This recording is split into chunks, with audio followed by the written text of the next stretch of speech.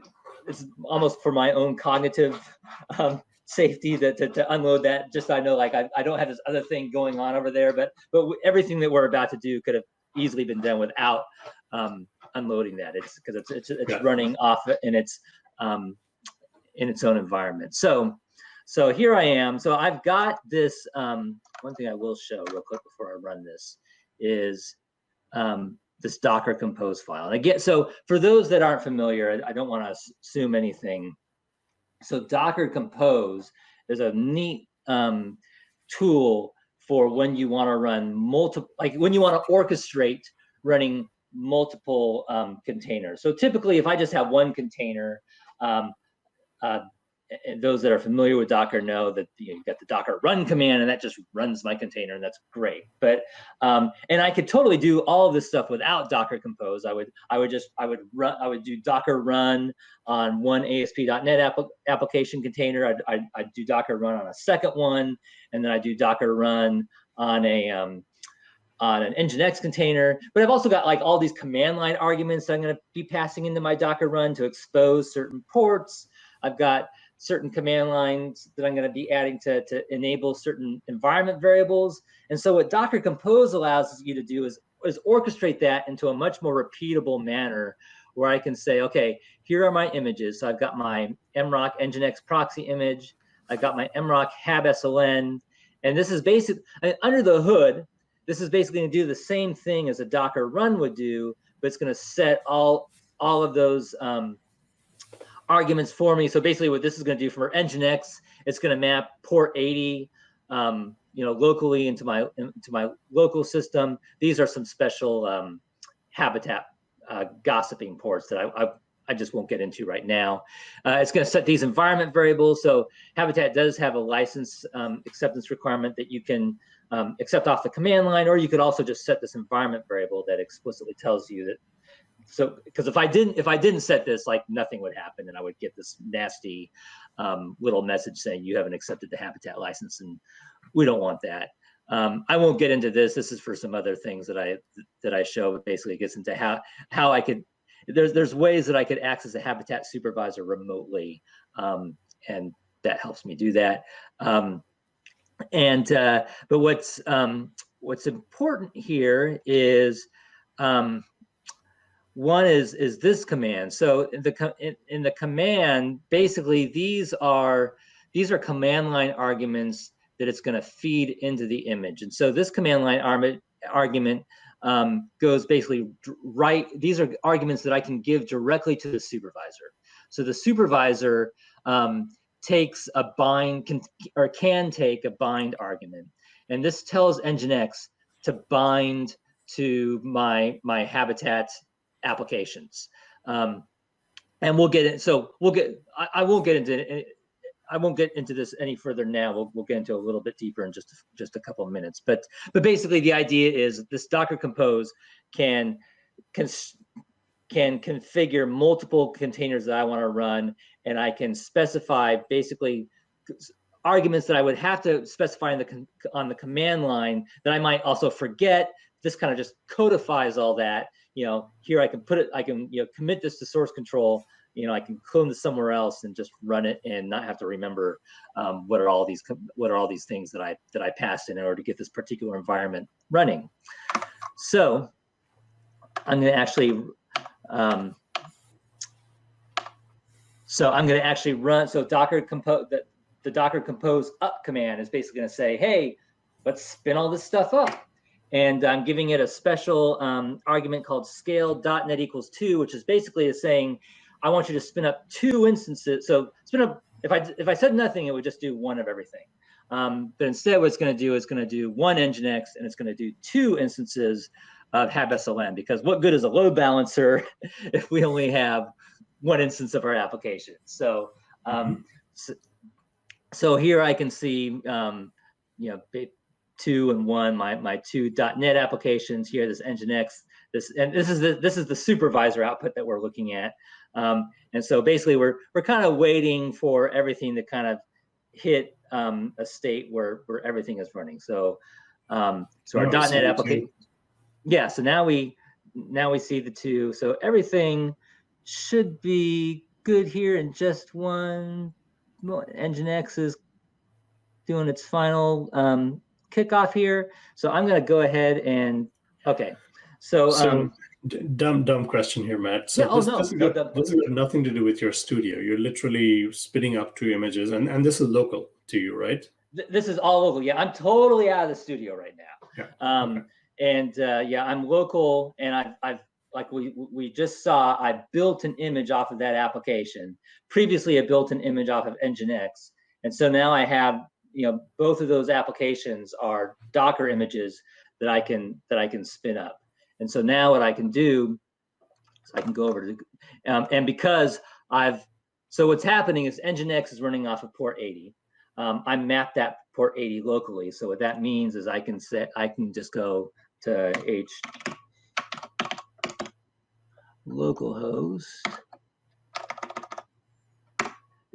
and bam. And so, and if we want to see, and there's that 434 timestamp. Yes, exactly, right. The 4th. So I know that's the actual version that we just built. And let me just do a little quick copy and paste over here. Oops. And one thing that I like to, I'll just bring up another window here. Oh, maybe that didn't copy and paste. Hold on 1 sec.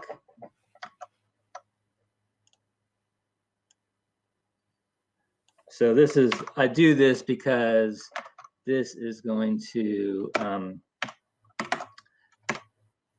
show me some interesting things. So here, this is the headers of this request, and here's the key thing: this upstream. So this is the actual. So I'm hitting, you know, localhost. So I'm hitting Nginx, and Nginx is round robining among those .NET 1 and 2. And so, and each of those have their own IP address. So here I'm hitting the one with IP address 109. Now, if I do it again, I should see a different IP address. So, and now I should go back to 109 because it's just doing a basic round robin. Yeah. So it's basically going back and forth between those. So this is great. I've got, you know, a running application up against Nginx. And now let's drill a little bit into like what's going on. Like, why is it that Nginx can see these ASP.NET applications? So that's let's drill a little bit into that anatomy real quick. Unless you have any questions. Well, or this might be completely on a different tangent, but like if I were to just think of these things not as containers and images, like just literally a server that you're deploying to, like there are things you will do in terms of configuring the server, like how much memory it has, like what app pool it's using. So those are all application specific configurations, right? Yes. So yeah. Well, in terms of what, so like in terms of how much memory like the VM has. Yeah. So Habitat is, and it's an excellent question, by the way, because like this is great for a demo, but especially like in a Windows environment, usually we're not running containers in production. And it's great for a demo. It's also great for testing things out, like in my local dev environment as well. So not just demo purposes, but like when it comes down to production, the chances are, at least with the you know customers that I've interacted with, and in my own experience as a .NET developer, we're working on VMs, and so Habitat is not a provisioning tool. and there are other provisioning tools out there that are great. Of course, you can always go into AWS and point and click and drag and drop. But again, that's not typically how you want to set up your production environment. So for those of you that are familiar with Terraform, Terraform is kind of like the go-to tool for actually configuring an individual instance, specifying how much memory you have, and someday in the future, I'd be happy to show you some Terraform where we actually have some Terraform scripts that actually do the bootstrapping of Habitat.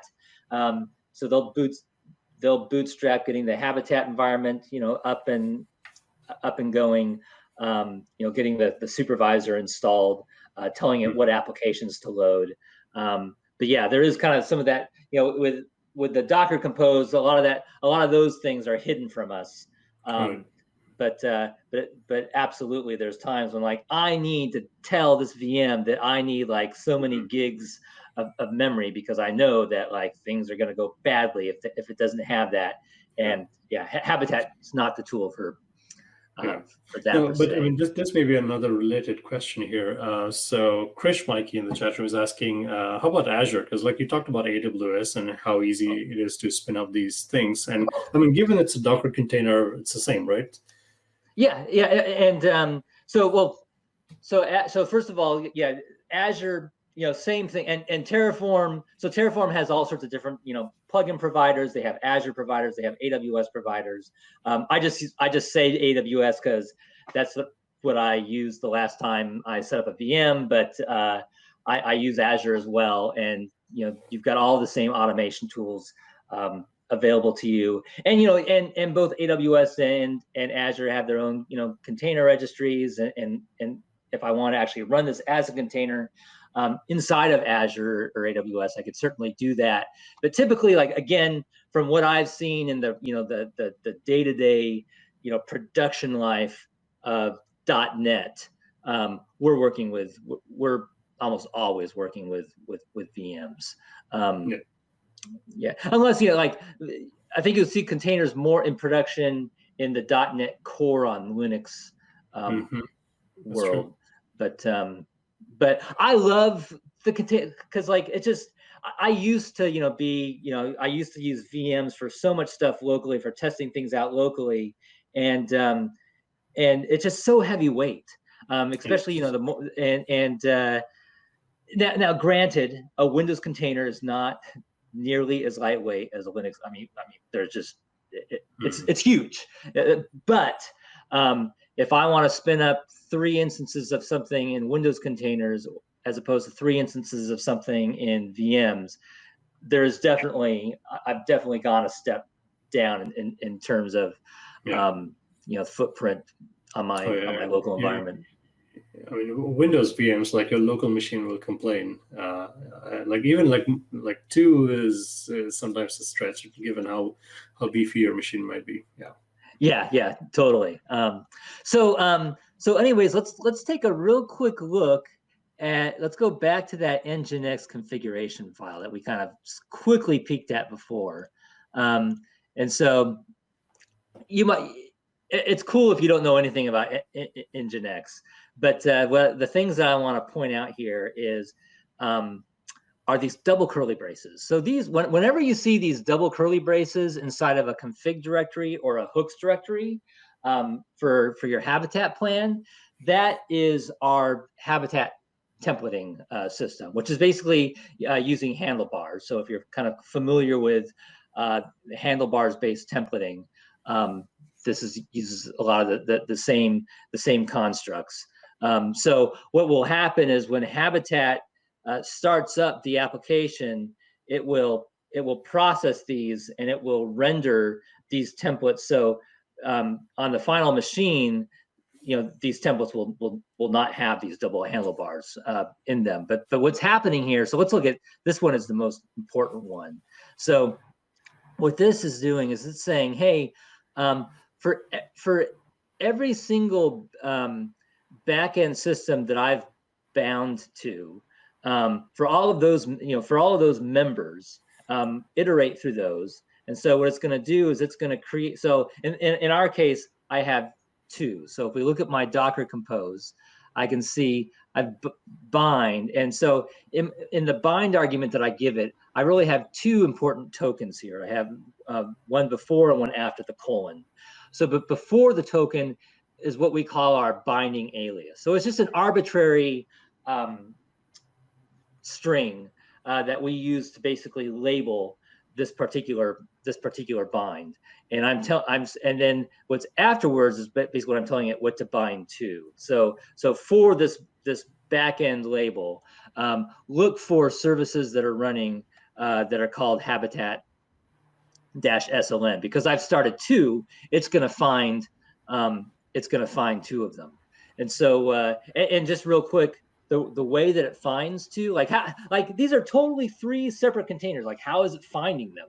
I mean, they are on the same network, but the key thing is this peer argument down here. When I start up, so I start the Nginx one first. So this has a depends on Nginx. So that means that Nginx is going to get started up first. So it's the first container to get started. So it starts up. It's going to have this bind. So it's going to be waiting for one of these to show up. And then after Docker starts that, it's going to start these. And what the peer argument does is it says, hey, Habitat Supervisor, look for another, in this case, look for this host name called Nginx, and that Docker networking gives this Nginx one that host name that's based on basically this string right here, and there you're going to find another supervisor, and so it's going to look at that supervisor. It's going to ask that supervisor, hey, what service are you running? And so I've got these 2 Docker images that are spawning, or two Docker containers that are spawning. They're both going to be going to Nginx, and basically what they're doing is they're then joining what we call a ring. And so I now have 3 instances that are all talking to one another because I've got this peer argument. They know who each other is. They're introducing themselves to one another, and they're gossiping their information amongst themselves. And so now if we go back here, what this is saying is, hey, so for all the binds that I have that have that backend label, so for all the members of that bind, I'm going to have 2. So iterate for each one. So each one, so it's going to assign this variable member, which is going to become the target node of that ASP.NET application. And so here it's going to actually write this line into the Nginx config. And this is basically how you do Nginx. It's the very basic way that you do Nginx load balancing. So it's going to be the system IP. So sys.ip is just one of the variables that comes with Habitat. So Habitat, obviously the supervisor knows its own IP address. So it's going to expose that. So I can say, so I get the IP address of that particular system, and then the CFG. So CFG is configured. So I can configure all sorts of different things for my application. And so I want to see what the port was configured as. So, and just to see how that gets exposed here, if we go to our Habitat application and I look at my plan here, I can see that it's got this, let's see, here we go, this exports command. So it's basically saying, hey, to the outside world, expose to them this port property. And I have this default TOML where I can say, these are all the configuration properties that I support. And by default, unless I'm told something else, these are going to be their values. So 8099 is going to be the port. And so then when this application sets itself up, so I can look inside. So in this application, this is the DSC configuration. And this is what I mean by a nice way to declaratively set up IIS. So this isn't really Habitat specific. For those of you that are familiar with DSC, this should look somewhat familiar. This is how you set up an app pool. This is how you set up a website. But you'll see here, here I've got my my port. So this is how it's exposing that port to itself. But if we go back to, let's see.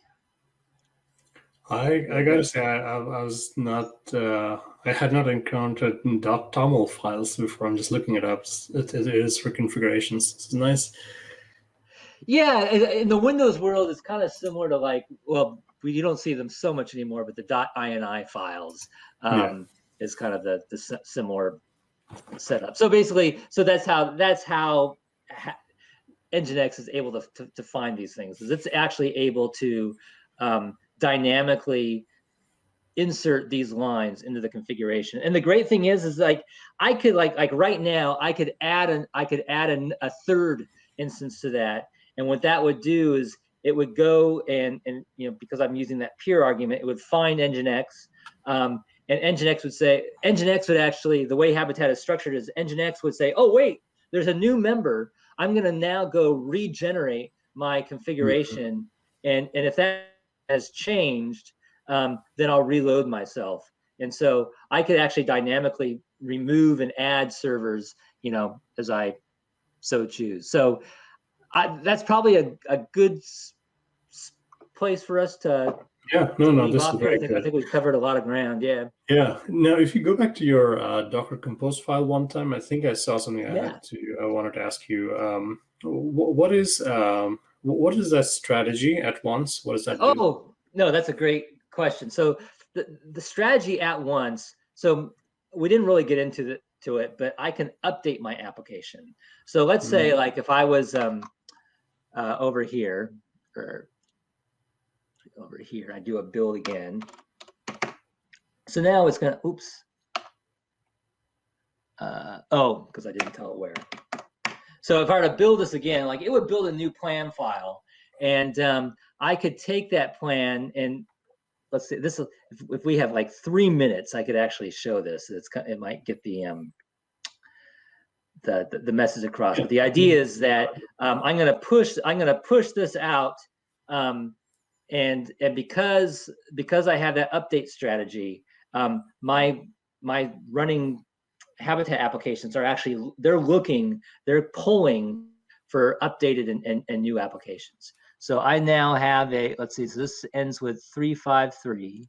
So let's see, I'm gonna go over here and I'm gonna say have package upload results.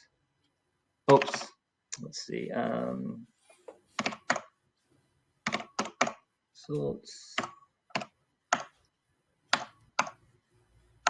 353. So I'm gonna upload that. So what this is doing is this is uploading. We haven't really talked about this week. So we have this concept of a depot, which is like basically like it's like an Artifactory or like a Ruby Gems or a NuGet server. Like this is the place like out there in the interwebs, or you could have your own private one just inside of your organization, where I can put these artifacts. So I've now uploaded that new file. So now if we go back to here, every 30 seconds, what's happening is it is looking for updates. And so now actually here we go. So updating it from 434 to 353. So it's so it sees the new update, and now it's going through and it's updating itself. And so once it's done with this update process, when we go back to Google, we should see that that 434, that timestamp ending in 434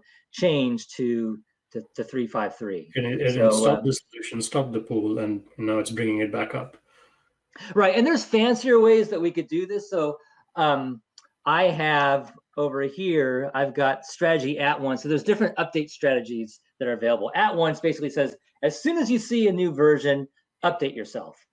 Right. Whereas in this situation in production, I might have a rolling strategy. So I could actually say, hey, update one server at a time.